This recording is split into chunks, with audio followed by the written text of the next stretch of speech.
Bands of rain and strong winds aren't done yet. How the rest of this WRAL weather alert day will play out. Plus, from toppled trees to a roof ripped off, WRAL brings you today's storm damage. We have live team coverage as we track more thunderstorms on the way. Then hundreds of new high-paying jobs coming to Wake County with Fujifilm's new expansion. How the Triangle is attracting global interest from foreign companies. Right now at 7, we start with a tornado warning that was issued in Iredell County. Along the line of storms, it's moving closer to us at this hour. As we take this live look at the radar, you can see what we're going to be watching over the next few hours. Thank you for joining us tonight. I'm Dan Haggerty. And I'm Ashley Rowe. This system could bring heavy rain, wind, and lightning with it. We want to get you closer to home here with some live pictures out of Durham, Sanford, Fayetteville, and Goldsboro. Really, winds are picking up in Goldsboro, although I am told that the camera is a little bit looser over there. We have live team coverage of this system. Let's begin with meteorologist Kat Campbell in the WRAL Severe Weather Center. Kat, what's the timeline for all of this? Well, now that line of storms has developed, we're getting a better feel for the timing, and it's not likely to get here until starting after 8 o'clock tonight, and the threat should continue through about 10 o'clock, though rain could even linger after that. New information, a tornado watch was issued to our west. We are not included in the tornado watch right now, but this tornado watch has 3 tornado warnings now inside of it. That's what all these smaller red boxes are. So this is a powerful line of storms that's going to be tracking our way. We just have some spotty showers out ahead of it still, but the main event remains well to our west at this hour. If we put a storm track on this, we're expecting it to arrive closer to Sanford around 8:50. So it's really as we get toward the second half of the 8 o'clock hour that we would expect the intensity to ramp up in our western counties. Futurecast has shown this as well. The new run showing storms pushing in 8:30, 9 o'clock into the western part of our area. And then it's really showing not much activity in our southern counties. We've seen several runs of Futurecast keeping things quiet in our southern counties in a row and keeping most of the activity in our northern counties once we get past the 10 o'clock hour. Storm reports today have mostly been wind damage due to trees coming down. Some of those trees fell on power lines and led to some issues earlier this afternoon, and we saw winds gusting about 40 to 45 miles per hour. We'll have that threat as those storms roll through this evening as well. I'll have a closer look at when the rain threat clears out and your weekend forecast coming up. Okay, Kat, thank you. We'll check in with you soon. The rain is also coming down in Southern Pines. That's where we find the breaking news tracker. The signal doesn't look great, but we're going to try and send things out to Willie Danley, who's keeping an eye on things out there.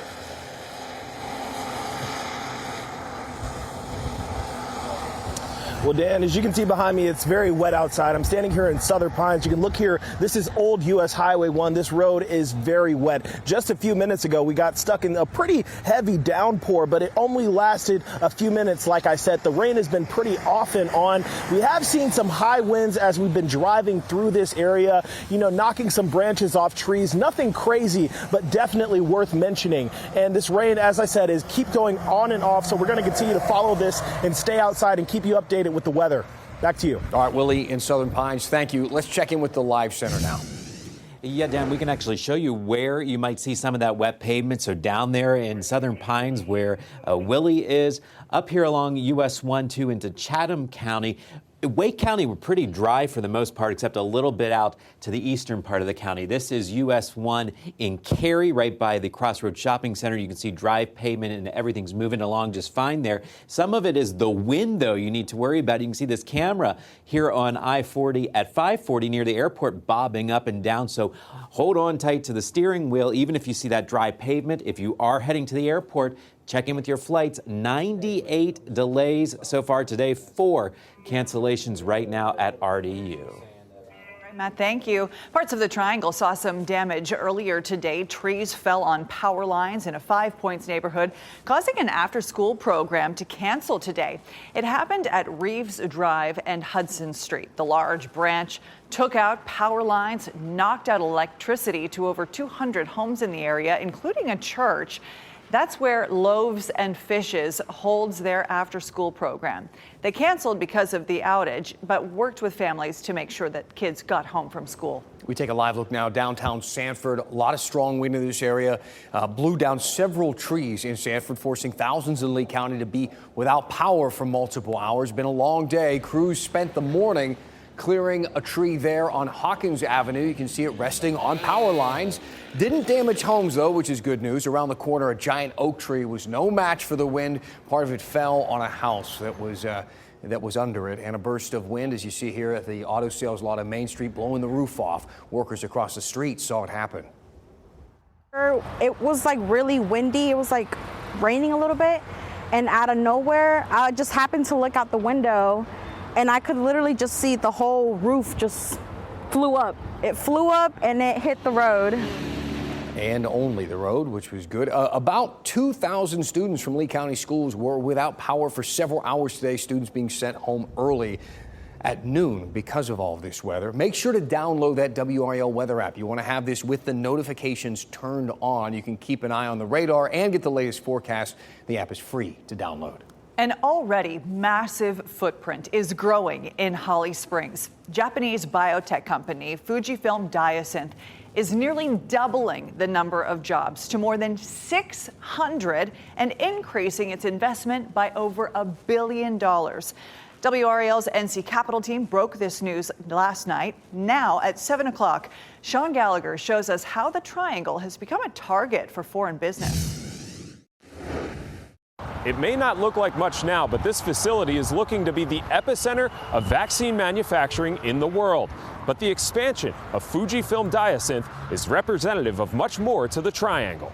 It's pretty clear that North Carolina has become an advanced manufacturing powerhouse. After Governor Roy Cooper's trip to Japan in October, North Carolina has seen 5 Japanese companies announce more than $9.5 billion in investments and more than 4,200 new jobs in the Triangle. This puts North Carolina in a global showcase. We know that Japanese companies believe in North Carolina. The governor's office says more than 30,000 North Carolinians work at Japanese companies every day. And it's that pool of talent that makes the area so attractive to companies like Fujifilm Diosynth. We are, of course, under competition for people here, but it's always better to be in competition for people than be in places where you don't have support in the community. So this seems to be one of the best places for us to come. Part of any economic development strategy, any good economic development strategy has part of it, talent pipeline, talent recruitment, talent retention. It's why Holly Springs beat out places like Singapore, Denmark, and Southern California for Fujifilm's expansion, a place with highly qualified candidates with a strong education right in their backyard. Well, and I'm a little biased. I believe that Wake Tech is, in terms of life science, the best community college in the country. Places like Wake Tech open doors for even more people. These new jobs average $109,000 a year at Fujifilm. So those who may only be able to afford a community college tuition can be on the same playing field as those with a 4-year degree. I mean, if you look at the jobs that will be at the Holly Springs facility, about 2/3 are at the community college level in what we're doing, with opportunity for growth and advancement. And it's not an either-or choice for folks, but it's a choice of, there is a place where people can start, whether it's a short-term program like BioWork. Starting with companies from the other side of the world, right here in North Carolina. Sean Gallagher, WRAL News, Holly Springs. And get this, the Fujifilm Diosynth expansion is anticipated to have a $4.7 billion economic impact to the area over the next 12 years. Today, O.J. Simpson passed away from prostate cancer at 76 years old. His family sharing the news on a Twitter account. O.J. first announced he was undergoing chemotherapy in a video posted on social media last May. One local doctor says he hopes this reminds people of the importance of screenings. Our greatest opportunity to cure this prostate cancer is to detect it early before it has a chance to spread. And that's at a time when there would be no symptoms. So that means there has to be active activity on the part of men going in to get screened. The American Cancer Society says screenings for men of average risk are recommended beginning at age 50. African-American men and those with family history of the disease could be recommended to begin screenings at age 40 or even sooner. Well, talk about counting your blessings. A Durham firefighter says he can't believe he survived after he and another firefighter got trapped in a roof collapse. You can see how charred his gear was before he escaped. His crew got a call that people were stuck in a Durham home. They didn't find the people they were trying to save. Instead, they got caught inside themselves. This firefighter says it's an experience he never could have prepared for. just something that Jim Valvano said, don't give up, don't ever give up. And I thought about that afterwards, not during, but afterwards. And I said, that's what I did. I didn't give up. If I'd have given up, I wouldn't be here. He sure is looking great. Dixon says he was dragged out of the house, taken to the UNC burn unit. The victims that he and another firefighter went in to save also escaped before the collapse. What a story. Well, still ahead here on WRAL, something you only see here. We're giving you an inside look at a new state-of-the-art center to improve safety in Johnston County. Plus, the Wolfpack celebrations aren't over yet. How fans can show support for their NC State teams at the Bell Tower one more time this season coming up. And as we head to break, we're going to stay on top of this weather as it moves through as we take a live look at Warrenton. More from Kat Campbell after the break.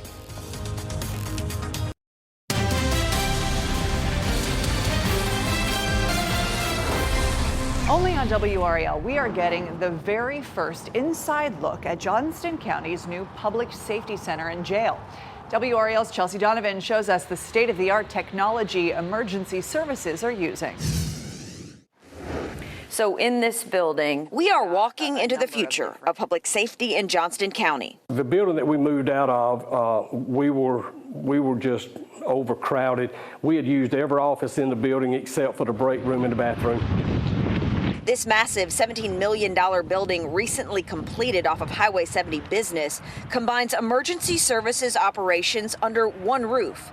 It took more than 2 hours to see the massive new facility. Here on the right is the squad room. So this is the interview rooms here, state-of-the-art interview rooms. We refer to this as the war room. When we have a major incident that has occurred in our county, we're working here 24 hours a day, 7 days a week until we get it solved. Downstairs, the sheriff's office. Upstairs, a new 911 center. Central Smithfield Station 2, motor vehicle accident. We built a facility planning for the future growth for this county. We are the fastest growing county in the state right now. It houses 12 911 operators with room for a dozen more. The epicenter begins here. The call for help starts here. Down the hall, the new EOC, or Emergency Operations Center, with state-of-the-art technology. The previous EOC was the size of one of these breakout rooms. Anytime there's either a known event or an unknown event that happens that is a major impact to the county, this room becomes operational. But for a county the size of Johnston County, we really needed to expand our capabilities. This is the evidence storage building. A county growing by leaps and bounds, and with the surge in population, the need for public safety amenities to match is top priority. Chelsea Donovan, WRAL News, Johnston County. Any moment, the Japanese Prime Minister will be arriving in North Carolina for a historic visit. You're actually looking at a live picture of RDU right now. This is a motorcade, and this is the tail end of what was a very long motorcade. We saw cars with the American and Japanese flag there. Prime Minister Fumio Kishida will be touching down. Governor Roy Cooper will be there to greet him. Prime Minister Kishida will be treated to barbecue and Southern hospitality as he tours some of the biggest Japanese companies in the state. We will bring you updates during this newscast and on our late news at 10 on Fox 50 and 11 on WRAL. The feds are going to help to upgrade it now with some money, the Highway 12 at the Outer Banks. You've seen the pictures and the videos of that road. When bad weather comes through, DOT often has to close it because of ocean overwash and flooding. Just under $2 million will fund a plan to then improve the situation out there. Anything to make the highway more resilient to storms and a changing climate. The money is part of a much larger $800 million grant for projects nationwide. North Carolina got around $3.5 million of that. Another chunk of the money will pay for bridge work in Columbus County. North Carolina's trains set a record in March with more passengers than they'd ever seen before. More than 66,000 people took the train last month. 2 trains run daily between Raleigh and Charlotte. The state DOT is working with towns in between to create some special schedules to serve those popular events and festivals from one place to the next. NC State keeping the celebrations going for both basketball teams in their historic tournament runs this season.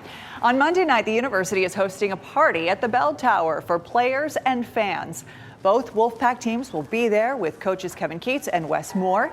The city of Raleigh will actually be closing Hillsborough at Oberlin Road and Horn Street for the free event. That all kicks off Monday at 7 o'clock. And check out this video.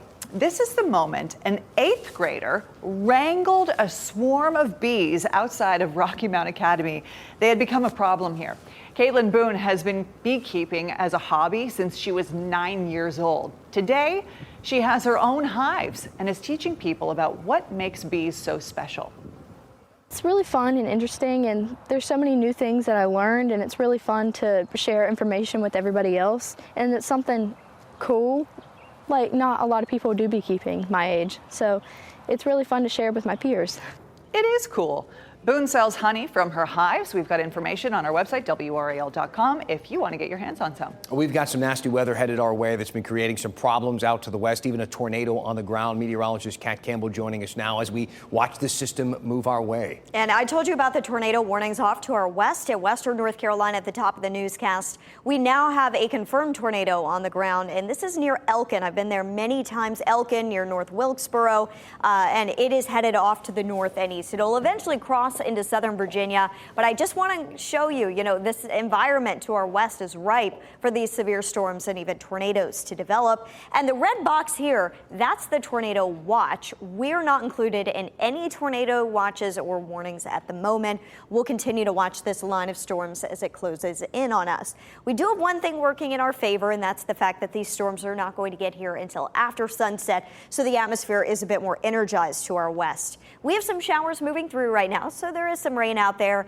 and some blustery winds. We just had a wind gust of 45 miles per hour at RDU, sustained wind of 25 miles per hour. So a very windy day today. Currently winds are gusting to about 32 miles per hour in Rocky Mount, 33 miles per hour in Goldsboro, and these numbers are going to continue to fluctuate throughout the evening and into tonight, but we still expect it to be pretty windy. In Durham and Raleigh, temperatures are still sitting around 73 degrees. Fayetteville a little bit cooler due to seeing more rain today. Some raindrops on the Linds there in Fayetteville, 70 degrees. If we look ahead for the remainder of your evening and tonight, that line of storms is likely to break up some as it moves in. We'll see a push in between 8 and 10 o'clock is when we have the greatest potential for anything to be severe. After that, there's still a chance for rain and perhaps a rumble of thunder.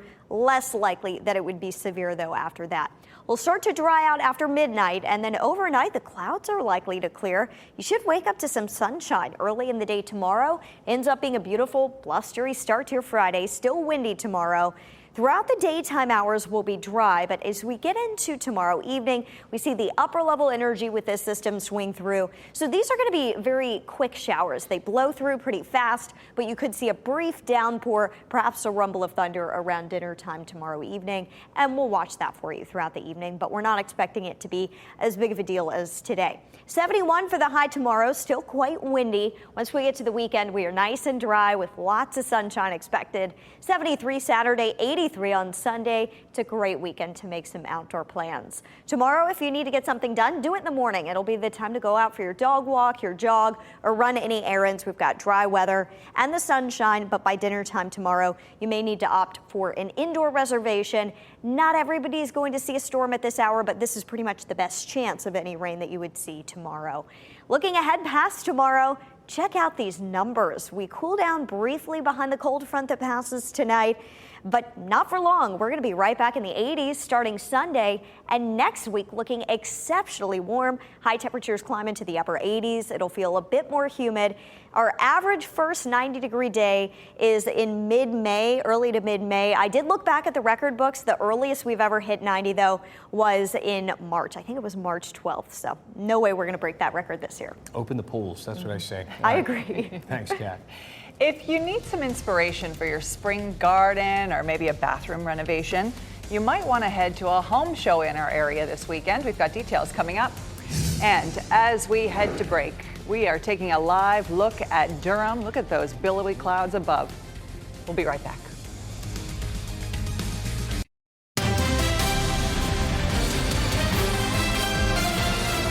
A festival devoted to pimento cheese. There you go. And a visit from some Disney princesses are all ahead this weekend in the Triangle. WRAL lifestyle editor Kathy Hanrahan has the details in Out and About. If you love pimento cheese, and you're going to want to go to the downtown Cary Park on Saturday for the Pimento Cheese Festival. From 11 a.m. to 4 p.m., enjoy live music and some great pimento cheese samples from local restaurants.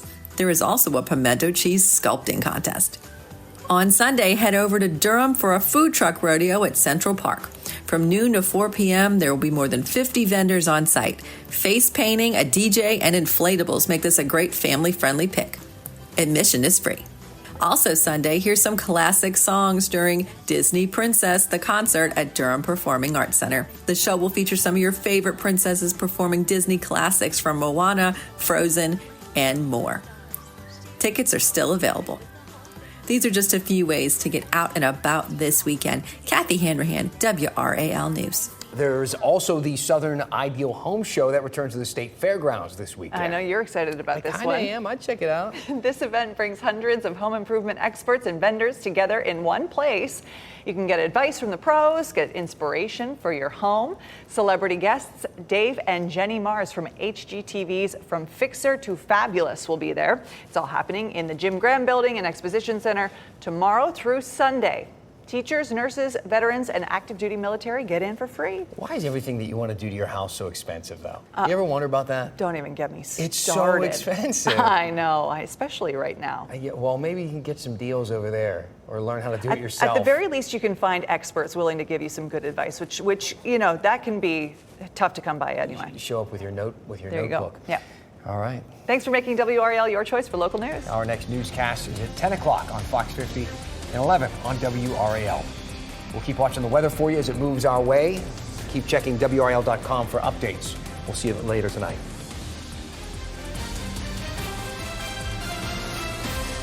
Keep watching WRAL News over the air Channel 34 and Spectrum Channel 1257.